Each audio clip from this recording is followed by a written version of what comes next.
தமிழக அரசியல் களத்தை பொறுத்தமட்டில் இப்பொழுது எந்த பக்கம் திரும்பினாலும் 2 வார்த்தைகள் தான் கேட்கப்படுது. ஒன்று டிவிகே அல்லது விஜய். இதை தவிர வேற எந்த வார்த்தையும் எங்கேயும் கேட்க முடியல. அப்படி இல்லைன்னா விசில்ங்கிற ஒரு சின்னத்தை குறித்து பேசுகிறாங்க. இந்த 3ம் தான் இப்பொழுது பேசுபடு பொருளாக மாறி இருக்கிறது. ஆனால் எதிர்க்கட்சிகளை சார்ந்தவர்கள் எப்படியாவது ஆட்சிக்கு வர வேண்டும் என்று போராடி கொண்டு இருக்கக்கூடியவர்கள் எல்லாம் விஜய் அவர்கள் மீது கடுமையான விமர்சனங்களை வைத்துக் கொண்டிருக்கிறார்கள். அது அவர்கள் வைப்பதில்லை, அவர்களுக்கென்று ஒரு பெரிய குழுவை வைத்திருக்கிறார்கள். அந்த குழுக்கள் மூலம் அந்த செய்திகளை அவர்கள் மக்களிடம் கொண்டு செல்ல முயற்சித்துக் கொண்டிருக்கிறார்கள். விஜய் அவர்களை மையப்படுத்தி மக்களிடம் ஒவ்வொரு கருத்துக்கள் எடுத்து வைக்கப்படுகின்ற பொழுது எதிர்கருத்துகள், விஜய் அவர்கள் இப்படி நடந்தார், அப்படி செய்தார், கரூரில் இது நடந்தது, அது நடந்தது என்ற செய்திகள் எல்லாம் எடுத்துக்கொண்டு வைக்கின்ற பொழுது மக்கள் அமைதியாக, எங்களுக்கு தெரியும், நீங்கள் திட்டமிட்டு விஜய் அவர்களை வீழ்த்துவதற்கான களங்களை உங்களால் நேரடியாக எடுக்க முடியவில்லை என்பதற்காக இதுபோன்ற செய்திகளை சொல்லிக் கொண்டிருக்கிறீர்கள் என்ற செய்திகளை எடுத்து வைக்கிறார்கள். பரவலாக மக்கள் செல்வாக்கு ஒவ்வொரு நாளும் விஜய் அவர்களுக்கு கூடிக்கொண்டு வருகின்ற காட்சிகளை நம்மால் பார்க்க முடிகின்றது. அது எந்த விதமான எதிர்பார்ப்பும் இல்லாமல் கூடுகின்ற ஒரு கூட்டத்தை தான் நம்மால் பார்க்க முடிகின்றது. இந்த சூழலில் நண்பர்கள் சிலரோடு ஒரு சின்ன தேடல் எடுத்து பார்க்கலாம் என்று நினைத்தோம். எல்லா இடத்திலும் திரும்புகின்ற இடமெல்லாம் விஜய் டிவிகே என்கின்ற ஒரு களம் கேட்டுக்கொண்டே இருக்கிறது. இதை குறித்து நாம் ஒரு ஆய்வு செய்தால் என்ன என்கின்ற எண்ணம் ஏற்பட்டது. இப்பொழுது உள்ள சூழலில் நீங்கள் ஒரு ஆய்வை எடுத்துக்கொண்டீர்கள் என்றால் தமிழகத்தில் 80% பேர், அது வாக்கிற்கு வாக்கில்லை, சிறுவர்கள் பெரியவர்கள் என்கின்ற கணக்கீடெல்லாம் இல்லாமல் 80% பேர் விஜய் என்கின்ற அந்த மந்திர சொல்லில் கட்டுண்டு இருக்கிறார்கள் என்பதுதான் நிஜம். அது எந்த பக்கம் திரும்பினாலும் திராவிட முன்னேற்ற கழகத்தை சார்ந்த முக்கிய தலைவருடைய குடும்பத்தை சார்ந்தவர்கள் இம்முறை நாங்கள் விஜயை ஆதரிக்கப் போகிறோம் என்று சொல்லக்கூடிய களங்கள் பல இடங்களில் இருந்து கொண்டு இருக்கிறது என்பதுதான் நாம் தெரிய வேண்டிய ஒன்றாக தெரிந்து கொண்ட ஒன்றாக இருந்தது. ஏன் மக்கள் விஜய் அவர்களிடம் இப்படி ஒரு ஈர்ப்பு ஏற்பட்டது? அவர் சினிமாவில் மட்டும் நடித்ததால் இந்த ஈர்ப்பு ஏற்பட்டதா? இந்த கேள்வி மனதிற்குள் எழும்பின. ஆனால் சினிமாவில் மட்டும் ஈடுபட்டதால் விஜய் அவர்கள் மீது இப்படி ஒரு ஈர்ப்பு ஏற்பட்டதென்றால் அந்த தளத்தில் விஜய் அவர்களோடு இருக்கக்கூடிய அஜித் அவர்கள் மீதோ அல்லது ரஜினிகாந்த் அவர்கள் மீதோ அல்லது பிற நடிகர்கள் மீதோ மக்களிடம் இப்படி ஒரு நம்பிக்கையோ ஒரு எதிர்பார்ப்போ இல்லை. ஆனால் விஜய் அவர்கள் மீது மக்களிடம் ஒரு நம்பிக்கையும் இருக்கிறது, ஒரு எதிர்பார்ப்பும் இருக்கிறது.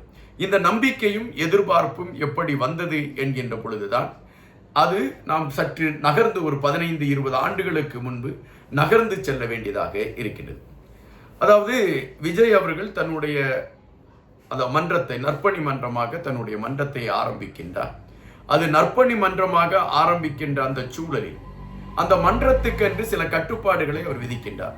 அதில் முதல் கட்டுப்பாடு, நீங்கள் என்னுடைய கட் அவுட்டிற்கு பாலாபிஷேகம் செய்யக்கூடாது, அதுபோல வீணான செலவுகளை எனக்கு செய்யக்கூடாது, நீங்கள் அந்த பணங்களை எல்லாம் பசியில் இருக்கக்கூடிய குழந்தைகளுக்கு உணவு கொடுப்பதற்கான களங்களை எடுங்கள், அதுபோல படிப்பதற்கு அரசு பள்ளியில் படிக்கக்கூடிய குழந்தைகள் இருப்பார்கள், அந்த குழந்தைகள் அரசு பள்ளியில் படிப்பார்கள்.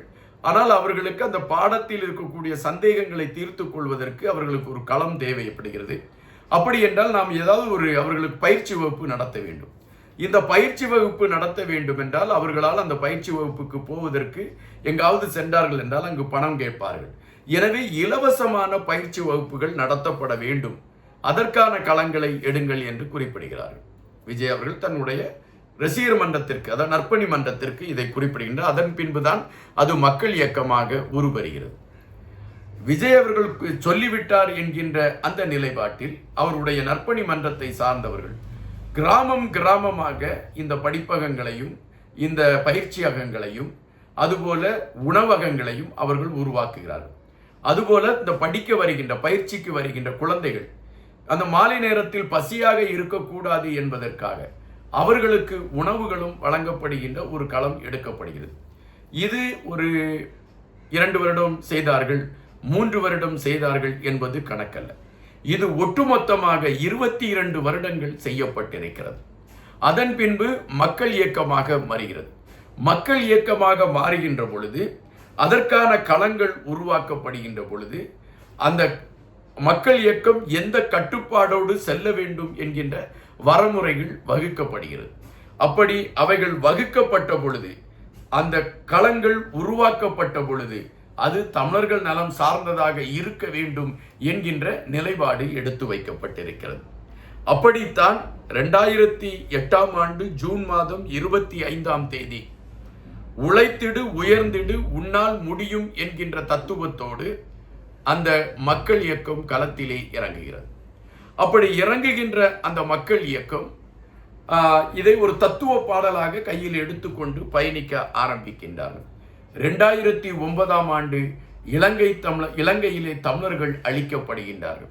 அப்படி இலங்கையிலே தமிழர்கள் அழிக்கப்பட்ட பொழுது தன் இனத்தை சார்ந்த, தன் உதிரத்தை சார்ந்த, தன் சொந்தங்கள் அழிக்கப்படுகிறார்கள் என்பதை கண்டு வேதனைப்பட்ட விஜய் அவர்கள் தன்னுடைய மக்கள் மன்றத்தை போராட்ட களத்தில் இறக்குகின்றார்.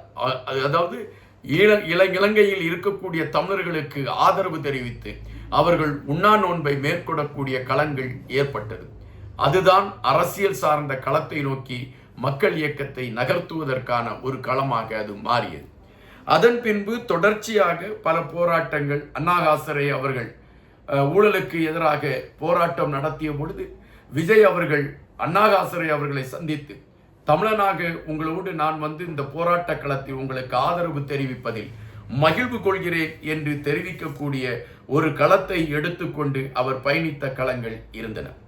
அதுபோல அவருடைய திரைப்படத்தில் ஜிஎஸ்டியை எதிர்த்து அவர் கருத்துக்களை பதிவிட்ட அந்த காட்சிகள் பரபரப்பை ஏற்படுத்த மத்திய அரசு அவரை எதிர்ப்பதற்கான ஒரு களத்தை எடுத்தது.